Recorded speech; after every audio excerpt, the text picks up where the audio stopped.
నాలాగా అప్పటికప్పుడే చూసి డెసిషన్ తీసుకునే వాళ్ళు ఎవరైనా ఉంటే ఖచ్చితంగా కామెంట్ అయితే చేసేయండి. ఏమీ లేదు, ఇన్స్టాగ్రామ్లో రీల్స్ చూస్తున్నప్పుడు వెయిట్ లాస్ గురించి ఏమైనా మంచి వీడియోస్ వస్తాయి, ఇంకేంటి ఇవాళ స్టార్ట్ చేసేస్తానంతే. నేను ఇంకా వెయిట్ లాస్ అయిపోవాలని అయితే బాగా ఒక్కరోజు మంచి స్ట్రాంగ్గా ఉంటాను.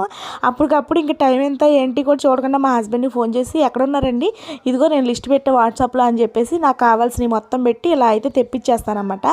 నాకు అనిపించినప్పుడల్లా ఒక 3000 అలా బిల్ అయిపోతూ ఉంటాయి. వచ్చిన ఒక వారం అయితే కరెక్ట్గా చేస్తాను డైట్, ఇక ఆ తర్వాత మళ్ళీ అంతే అలాగే మిగిలిపోతాయి అన్ని సరుకులు. ఈ మధ్యకాలంలో కూడా అంతే, డైట్ చేస్తా అని చెప్పేసి అన్నీ తెప్పిస్తాను. హనీ అయిపోయిందంటే ఇంక మళ్ళీ హాట్ వాటర్ మానేస్తా. అలాగే ఇక్కడ నేనైతే స్ప్రౌట్స్ కోసం ఇక్కడ నేను పెసర్లు అయితే తెప్పించా. అవి కూడా అలాగే కొన్ని రోజులు తిన్నా ఆపేసా, ఇంకా పప్పు అలాగే ఉంటుందని ఇవాళ అయితే పెసరపప్పు అయితే నానేసి పెసరట్లు అయితే వేసాము. ఇవాళ అయితే కొంచెం మా హస్బెండ్ అయితే నాకు సాయం చేశారనమాట. పెసరట్టు ఉప్మా పెసరట్టు చేద్దాం అనుకుంటే ఉప్మా వద్దులే వేడి కదా మామూలుగా చేసేసే ఆనియన్ లాగా అని చెప్పేసి అని అన్నారు.